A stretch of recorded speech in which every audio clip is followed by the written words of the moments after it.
Welcome to Matt's Financial and Geopolitical from a Frontier. Thank you kindly as ever for stopping by. I do appreciate it.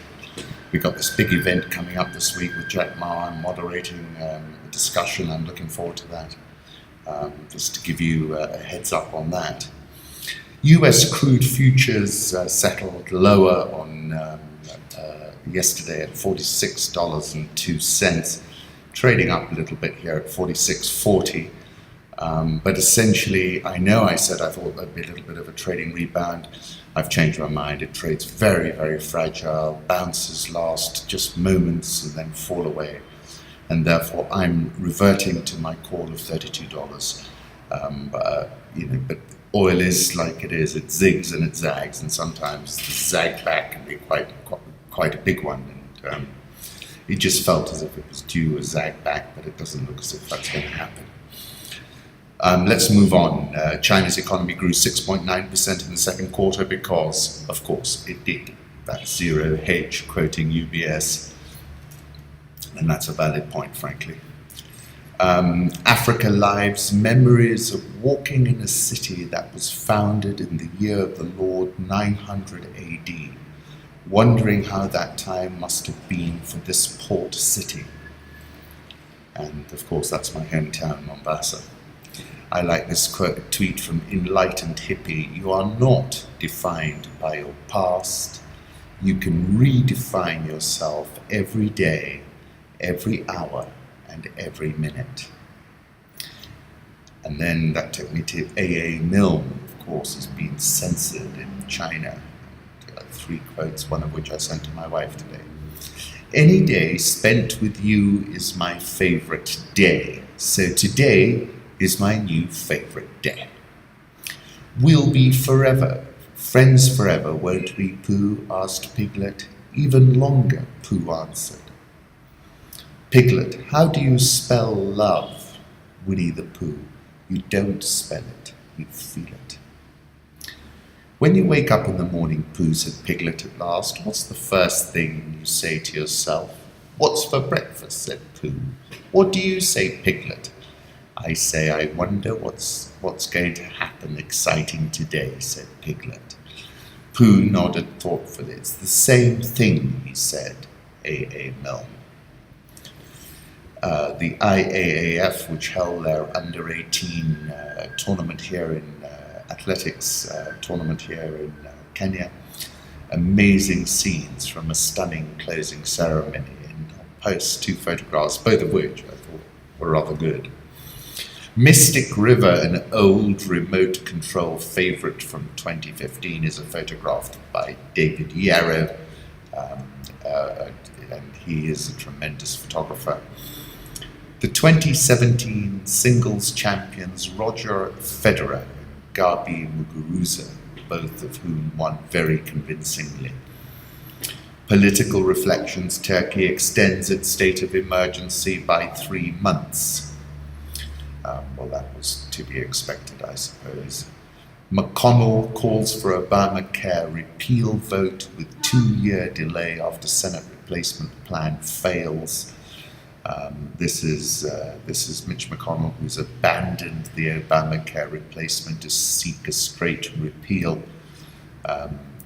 Moran opposition effectively kills current version. Moran says Senate must start fresh on healthcare policy. Senate Majority Leader Mitch McConnell abandoned efforts to pass a broad Republican-only replacement of Obamacare, saying late Monday he will instead seek a vote on a simple repeal, delayed by 2 years to give lawmakers time to seek a replacement. A repeal without a replacement is almost certain to get blocked in the Senate as well. The inability to deliver on 7 years of GOP promises to repeal and replace the Affordable Care Act would be the biggest failure yet for President Trump and Republicans since they won control of Congress and the White House. McConnell's move comes after 2 more Republican senators announced their opposition to the Republican leader's plan, which he drafted largely in secret. The defections by Mike Lee of Utah and Jerry Moran of Kansas, in addition to previous opposition by GOP senators Rand Paul of Kentucky and Susan Collins of Maine, were enough to sink the measure. I've spoken about this before on the 22nd of May, and I called the peace apocalypse Trump. And it's mind-boggling, frankly, what's happened here. Dollar has dropped to 10-month low, and this is what I was talking about in May 2017, saying that it was headed lower. Trump keeps Iran deal but threatens more sanctions. That's an interesting development, that he's kept it backed away from a campaign promise to scrap a major nuclear security deal with Iran on Tuesday, with officials announcing the agreement and related sanctions relief will stay in place for now. Under the terms of the 2-year agreement, Tehran scaled back production of nuke-making material in return for massive sanctions relief.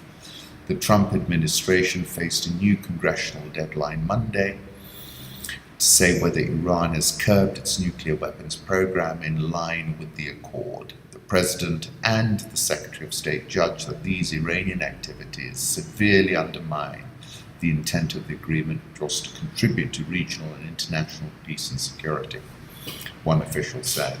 As a result, the President and Secretary of State and the entire administration judged that Iran is unquestionably in default of the spirit of the accord. Trump backs away from campaign promise to scrap Iran deals. That's an interesting development. Indian military standoff with China was all about Bhutan. This is Asia Times. De-escalation is the new mantra. The good part is that the clamor for war with China by hotheads in India does not reflect the official thinking anymore, apparently. The tiny Himalayan kingdom of Bhutan is the site of a military standoff between its giant neighbors, India and China. This video of a woman in a skirt has sparked outrage in Saudi Arabia. This is the Washington Post. It's a crazy situation, isn't it, really? I don't know how long it can last. If you're interested in seeing the video, that is there as well.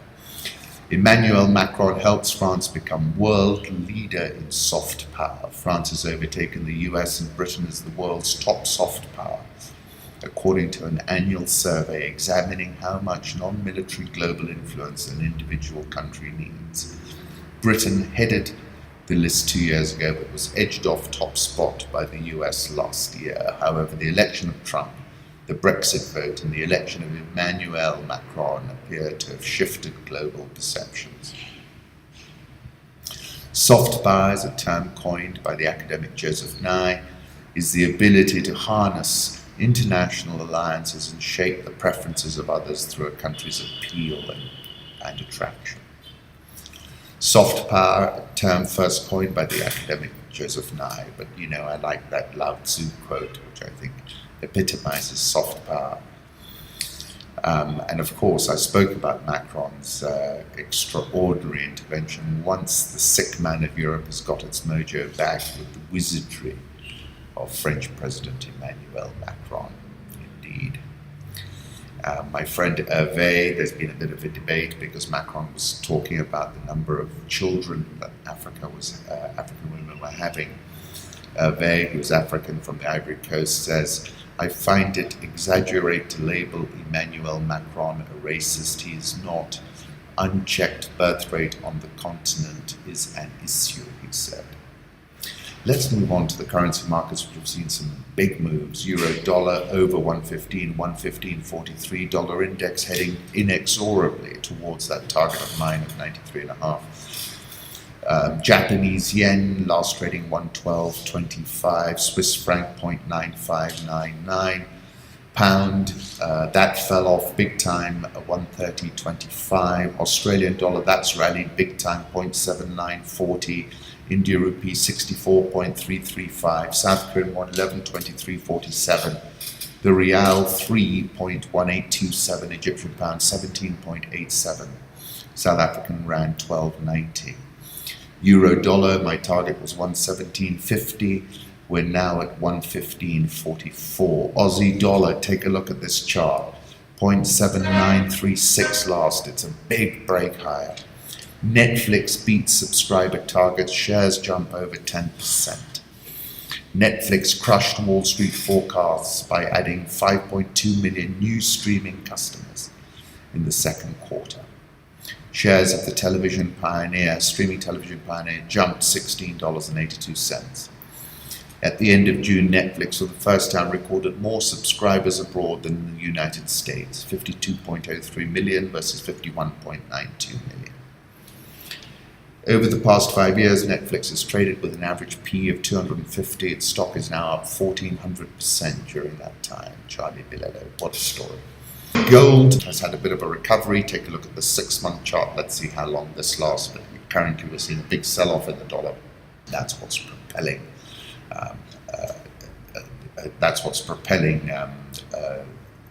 Gold at the moment. Take a look at this long-term chart of milk, eggs, and bread. And it's the cheapest in a decade in the Western world. Sub-Saharan Africa, Kir declares state of emergency in parts of South Sudan. South Sudan's President Salva Kiir on Monday night declared a state of emergency in Gogrial, some parts of Tonj, Wau, and Awale, east states for 3 months. The president, under the country's transitional constitution, has passed to declare a state of emergency in consultation with the National Legislative Assembly. He's presided over a complete debacle. South African all shares up 6.27% year to date, dollar versus rand. Resistance is at 1260. Take a look at this chart. Egyptian pound 17.8707, and well supported at these levels. Nigerian annual inflation at 16.1% in June, that's coming down. Ghana Stock Exchange up 25.84% year to date, that's done well. Angola's inflation has slowed to 30.51% year on year in June. Hyenas spark admiration, not fear, in Ethiopia's Harar city. I just like the photograph. The repayment on the 2023 Eurobond, the disastrous $850 million tuna bond, is also going to be skipped, due on July the 18th. But have a look at the bond performance. It's been extraordinary and was the subject of much debate with the Moody's, because they were talking about how the credit had downgraded, and I was saying, well, notwithstanding that, we've seen this enormous rally in it. Fire must be met with fire, President Kenyatta said. We shall bury them. Vowed tough security measures after suspected al-Qaeda-linked militants stepped up attacks around the East African nation's coast and northeast. The militants have increased raids in Lamu, Garissa, Tana River counties during the past weeks. We have to deal with these terror-mongers, the president said. Government has imposed a dawn-to-dusk curfew in the 3 regions this month after suspected militants beheaded 9 people. They're really on the front foot in these places like Lamu in northern Kenya. My piece over the weekend was about Jack Ma, founder of Alibaba and Tai Chi master. He was rejected at KFC. I even went to KFC when it came to my city. 24 people went for the job. 23 were accepted. I was the only guy.